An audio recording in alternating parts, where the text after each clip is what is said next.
وعلیکم السلام ورحمۃ اللہ وبرکاتہ۔ اللہ رب العالمین آپ کو جزائے خیر عطا فرمائے اور خیر و عافیت میں رکھے۔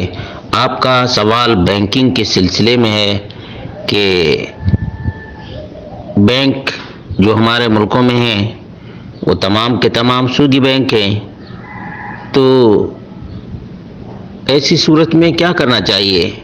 گھر میں پیسہ رکھنا مشکل ہے تو بینک میں سود دیا جاتا ہے، انٹرسٹ آتا ہے، کیا کرنا چاہیے؟ اس کا جواب یہ ہے کہ مجبوری کی صورت میں اضطراری کیفیت میں بینک میں پیسہ رکھ سکتے ہیں، اور جو انٹرسٹ کا پیسہ آتا ہے وہ کسی رفاہی ادارہ کے حوالے کر سکتے ہیں۔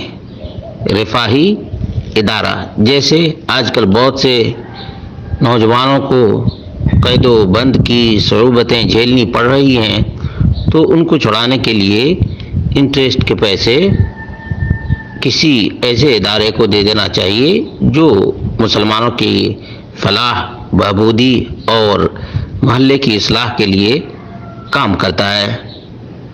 اور دیگر جو سودی لین دین ہیں ان میں شریک ہونا بالکل درست نہیں ہے، نہ LIC میں اور نہ لون وغیرہ میں، کیونکہ یہ مجبوری نہیں، پیسے جمع کرنا مجبوری ہے، انٹرسٹ کے پیسے لینا مجبوری ہے، کیونکہ اگر نہیں لیتے ہیں تو بینک والے کسی غیر مسلم تنظیم کو دے کر مسلمانوں کی ہتیا کرتے ہیں۔